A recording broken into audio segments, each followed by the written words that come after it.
Se você é um advogado numa corte, num tribunal, perante um juiz e pergunta por que neste caso não vale a lei?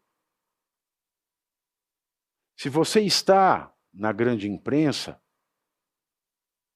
muitas vezes quem comenta esta falácia que é o nosso Estado de Direito e não conhecem nada do direito, e quem conhece um pouco se nega a fazer a pergunta certa ao problema do momento. E é nessa política que os americanos chamavam antigamente, na questão da homossexualidade, nas Forças Armadas, don't ask, don't tell. Pode haver gay nas Forças Armadas? Esse era um assunto em voga nas Forças Armadas dos Estados Unidos. Respondia-se, nas Forças Armadas dos Estados Unidos, vige a política do don't ask, don't tell. Não pergunte, não responda. Ou seja, pode haver gay, mas você não pode se assumir. Você não pode dizer que tem, nem que não tem. Não pergunte, não responda. Finja que esse é um assunto que não existe. E no Brasil de hoje, o nosso Estado de Direito ele virou um Estado de don't ask, don't tell. Não pergunte, não responda. Por que isso está acontecendo? Se a lei diz que deve acontecer o oposto, não pergunte, não responda. E se alguém ousa perguntar através dessa mídia paralela, embora a expressão ela seja bastante injusta, porque quando nós falamos em mídia paralela, nós lembramos de mercado paralelo, nós lembramos de Estado paralelo, nós lembramos de coisas que não são legais, que são ilegais, que são contrárias à legislação. E a grande verdade é que, por ironia ou desgraça, acredito eu que seja uma desgraça, a mídia paralela, ela traz aquilo que é legal, aquilo que é jurídico, enquanto a mídia tradicional, legal, concessionada, beneplacitada pelos poderes do Estado, é ela que se presta ao papel do paralelismo que as ilegalidades trazem num Estado de direito saudável, funcional. E não fossem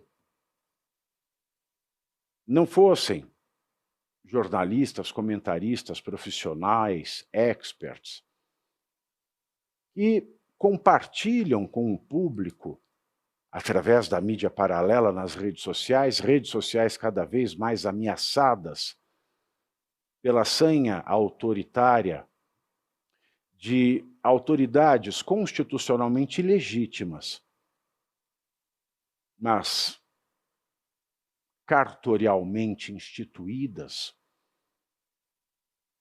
autoridades que vivem como marajás em palácios, em mansões em Brasília, mansões de dezenas de milhões de reais, em um país em que mais de 50% da população não tem casa própria, em que mais de 50% da população não tem água e esgoto tratado. Essas autoridades constitucionalmente legítimas, cartorialmente institucionais,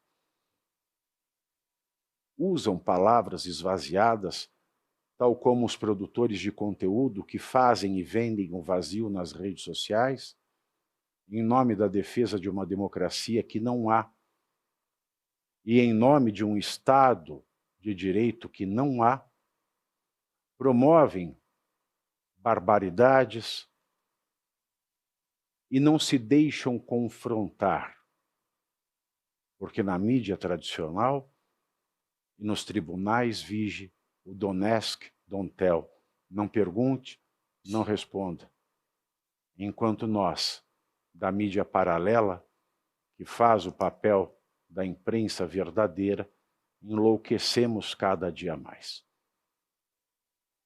E é diante desse desabafo que eu lhes peço mais uma vez, curtam, compartilhem o nosso link, comentem, critiquem, conversem, porque só assim nós conseguiremos transmitir algo muito valioso ao cidadão numa democracia.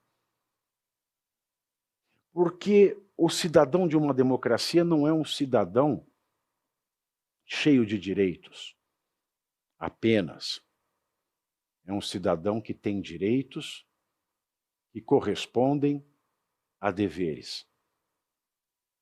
É o cidadão que sabe que a cada direito seu existe um dever que o antecede, porque, como dizia o filósofo do direito italiano Norberto Bobbio, tal como não existe o filho sem o pai, para que alguém seja filho, há necessidade de que alguém seja antes dele um pai, não existe direito sem dever. Para que nós saibamos qual é o peso da democracia, qual é o peso do Estado de Direito, qual é o peso do gozo da nossa liberdade, ou qual é a gravidade da batalha para que nós possamos recuperá-la, nós precisamos de informações. E precisamos de informações que não sejam uníssonas. Nós precisamos de informações contraditórias. Porque a liberdade só existe, meu querido amigo e minha querida amiga, na contrariedade. Não existe liberdade na unicidade. Se só existisse o bem a ser feito, e se nós apenas pudéssemos escolher fazer o bem, nós não seríamos livres. A liberdade implica em não fazer o bem. A liberdade implica na civilização, na escolha do bem. E quem é livre para escolher o bem, pressupõe-se que tem a potencialidade de cometer o mal. E é conhecendo o bem e o mal, e é sabendo o que é bom e o que é mal, é que nós escolhemos o que fazer das nossas vidas. E se na imprensa que vive nadando em dinheiro do contribuinte por cortesia, como dizia Milor Fernandes, um grande marxista da imprensa brasileira, um grande gênio da imprensa brasileira. E eu repito aqui, como sempre repito, eu respeito muito os marxistas, mas os marxistas de verdade. Os marxistas que leram Marx. Os marxistas como Milor Fernandes, e não como Chico Buarque. E, citando o próprio Milor Fernandes, indagado por um Augusto Nunes que chefiava o então mais importante programa de entrevistas desse país, Roda Viva, na TV Cultura, e também de cultura só sobrou o vazio do conteúdo dos produtores de internet.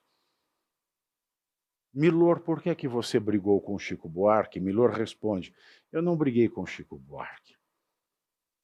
Eu só não confio em ninguém que lucra com os seus ideais e não os vive. Milor dizia o seguinte sobre o contribuinte, do qual eu falava, nos tomam tudo à força e ainda nos chamam de contribuinte. Essas emissoras beneplacitadas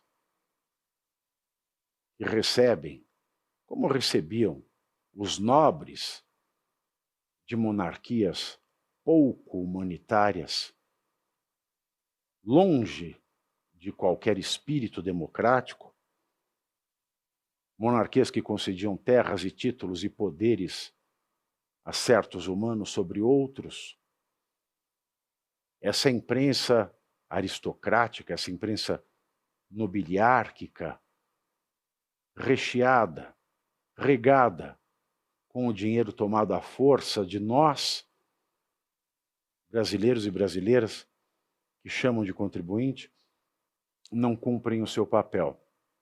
Nós cumprimos. E é por isso que eu preciso da sua curtida, do seu compartilhamento e do seu comentário.